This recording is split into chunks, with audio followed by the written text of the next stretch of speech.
Texas. Was that the one where Terry Funk went off on Yes. and on this whole tangent? Yes. Yeah. Was Vince going nuts about that? Because Funk's talked about it in his shoot interview and stuff. Right. I don't really remember it that much. A lot of that stuff, that inner office stuff and the fights and stuff like that, I kind of stayed away because Glenn and I, and again, another mistake I made was I've learned that was a mistake was we would go and do our thing and get out. Because I always thought okay, if I'm hanging around, I'm in the way, and we always like the idea of getting to the next town, and then I find out years later that was the worst thing we could have ever done because that made it act like we didn't really care about the rest of the show and what was going on. Right. So hindsight again, 2020. But when a lot of stuff went on, unfortunately, because again, I listened to Glenn. He was like, let's go, let's get to the next town. I was like, okay, and I would go instead of, again, one of those things that I would have learned and obviously do a lot different if it was now. Yeah. What were your initial impressions of Jim Ross? Because I think he was like the liaison between talent and office at the time. Yeah, JR was good for us. I don't even know if it was an issue or a thing with JR was if you weren't an All-American football player, he didn't talk to you as much. More of our liaison between the Vince and the office and us was Bruce Pritchard. Okay. Bruce was great with us, and I think it started with the Sisters of Love, the Flying Nuns thing, because Brother Love was our manager when we did it.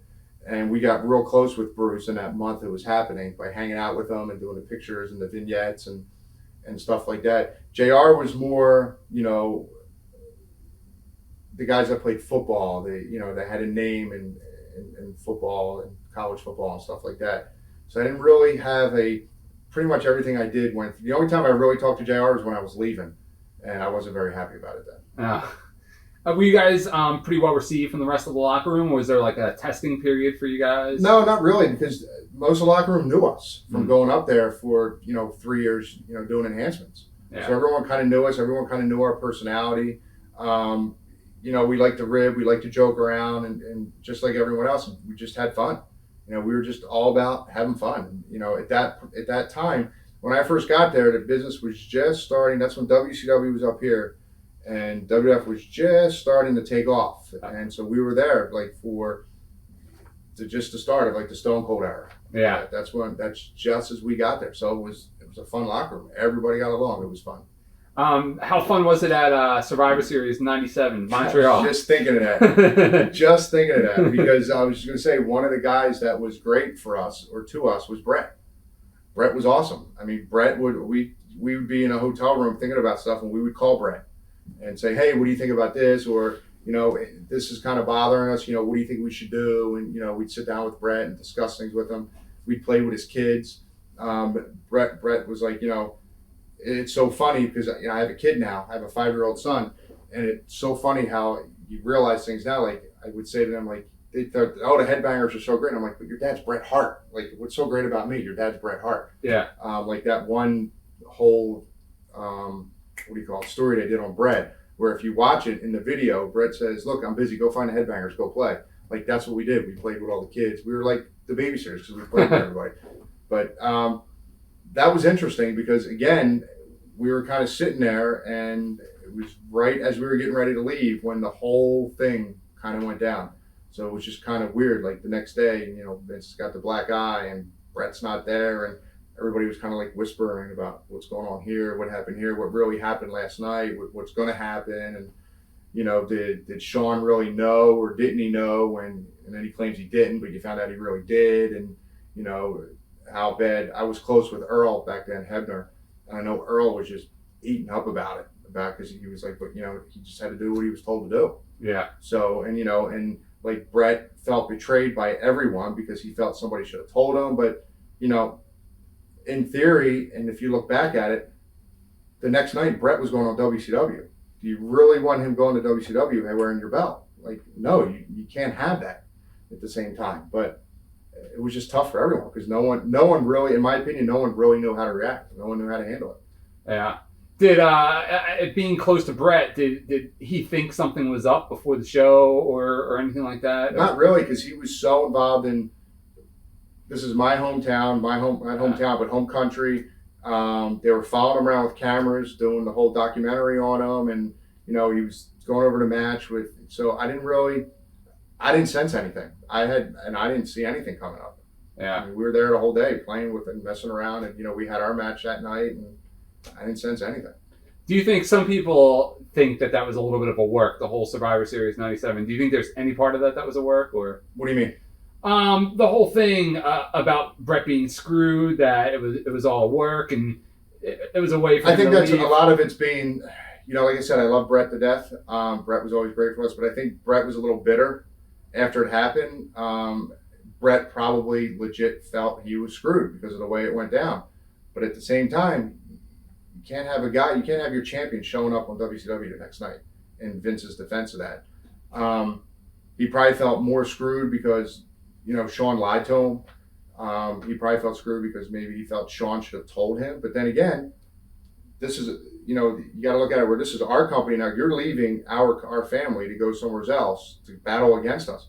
Why should we have to tell you? That's kind of, I think after a while, that's kind of how a lot of the guys started feeling. Like, Shawn forever denied knowing anything when he really did know. That's like, Earl, like, what are you going to do? If I don't do what I'm supposed to do, then I'm out of a job. You're going somewhere, Bret. Yeah. We don't have anywhere to go. We kind of got to do what we're told. Yeah. So I think that's why Bret felt screwed. I mean, was he screwed in theory? Sure. But you know what? What are you going to do? Have your guy leave the next night and be on WCW? You couldn't do that. Yeah. Did you have any static initially with Shawn and Triple H just being seen as Bret's boys? No, not at all. Yeah. Not at all. Not a bit. Okay. What do you remember of doing those shotgun shows when you did those shotgun shows? They were fun. They were crazy. There was a quick lesson learned. The very first one we ever did, we parked in a parking garage. And like I said, the whole idea was to drive up, do the show, and drive back. Because, it's a 2-hour drive from where we lived in Jersey. Parked in a parking garage, get to the parking garage, 2 o'clock in the morning, it's closed. So we end up spending, I think it was $600 for a freaking hotel room with one bed about the size of this one, real small. And then we went to eat, and we're like in a deli, and I'm like, I want to get a turkey sandwich. It was like $15 for a turkey sandwich. I was like, $15 for a sandwich. So we learned pretty quick on where to park and stuff like that. But they were just fun. They were crazy. People were drinking. You're in a nightclub. They were a lot of fun. We were local, so I had a lot of friends, from North Jersey come up and go to the shows. They just were a lot of fun. Yeah. What do you remember as a matches with the Godwins? Those were even more fun. Phineas and Henry were a blast. I mean, we worked them, wrestled with them so many times. So many times to the point where the pay-per-view where we had the belts and we were dropping the belts to them.